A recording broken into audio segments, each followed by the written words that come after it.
Hi everyone, welcome to Dave's Bonsai. On today's show, I bring my Kishu juniper, my trident maple, and the big larch to the MBS Fundamentals Workshop with Peter T.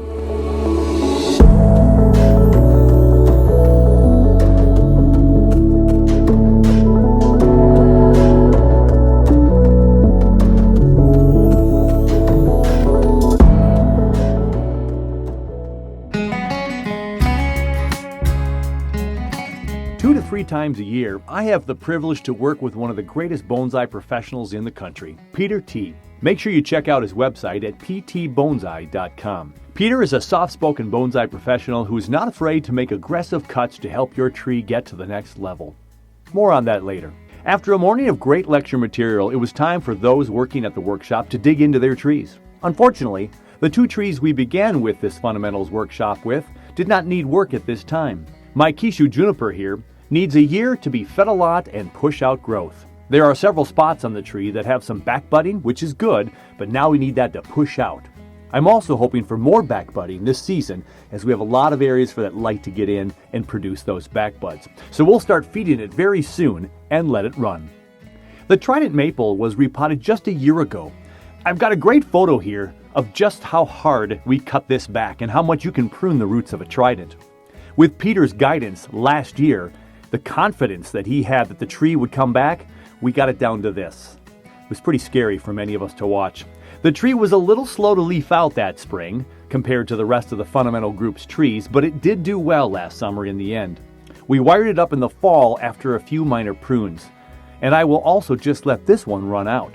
I snipped off the wire here at the workshop for this tree to take off in the spring. You have to remember that if that wire was on and the spring and summer growth pushed out fast, trident maples are going to scar, and we don't want that.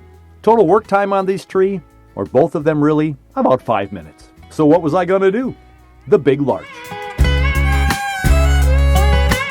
When you belong to a fundamentals type group and have a professional like Peter T with you, you bring extra trees and take full advantage of his depth of knowledge.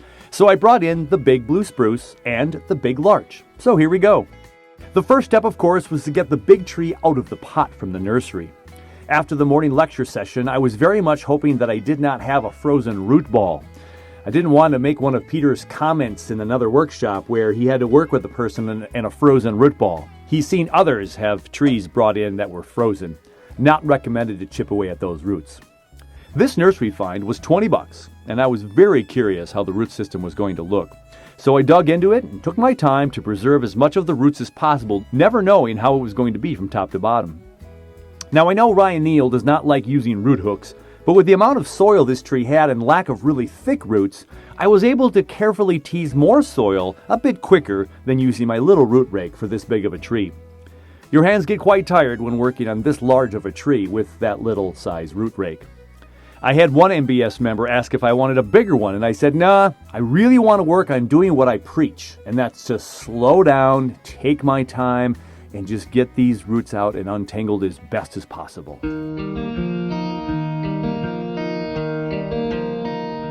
After all, bonsai can't be finished right now. Yeah, it needs time, patience, and a constant ability to learn the nuances of not only the tree species, but all the ins and outs from repotting to pruning to fertilizing, and the list goes on and on, of course. With a pot this big, I needed to start at the top of the tree first to see where I could see that root flare and where the roots began to go out from the trunk. Sometimes in nursery pots, it can be several inches down.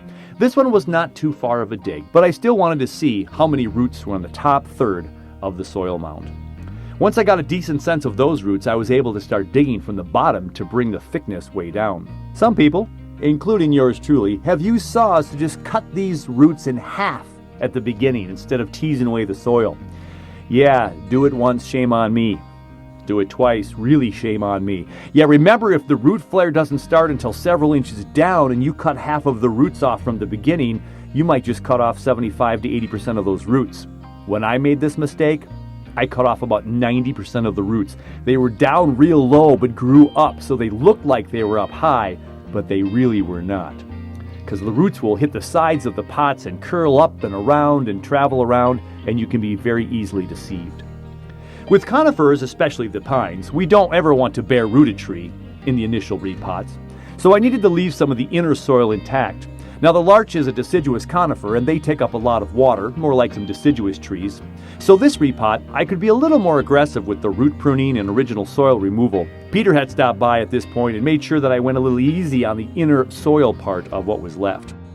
I used one of the boxes from our fundamentals group that we worked on a couple of years ago. I made 4 since I was making them and had one left. The tie downs were in. I put some soil at the bottom, a little bit coarser, bigger for some better drainage. After getting more soil into the pot and tying it down, I was ready to choose a design based on the 2 possible fronts I had going for me. The biggest dilemma of this tree was how tall to keep it. It was a bit big, and I've not chopped a ton of larch just yet in my bonsai career. After talking it over with Peter, we decided on what might be the eventual height of the tree, but I decided to keep part of the top of the tree and gin it. Like a lightning bolt hit it or had some damage, and then the growth is going to maybe shove off to one side.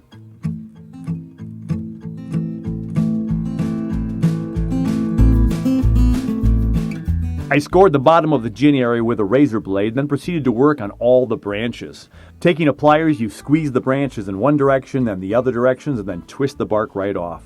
This can be a bit messy with pines, all the sap, so gloves are recommended, but it's a little bit harder to grab those trunk pieces and get them off the bark. If you don't take it off when it's alive though and full of sap and water where it's easy to take off, it's much harder if you don't do it at that time. I also broke off the top of the trunk to split it and give it a little bit more character. The bottom of the gin area will be where we let the new growth fill a bit of the top and hide some of that gin and form some kind of an apex. Exactly what kind of apex, not quite sure yet. Remember, you can always cut off the gin, but it's hard to put branches back on. I'll have a pretty formal upright tree for a while here. That was damaged somehow and gave it a little character and maybe some slant growth in the future. Time will tell. When I was done with the gin, Peter's last trip to my table was to help me decide what branches to cut off and how far to cut them off. And again, with Peter T, you typically cut a lot off. As you can see, we cut a lot off.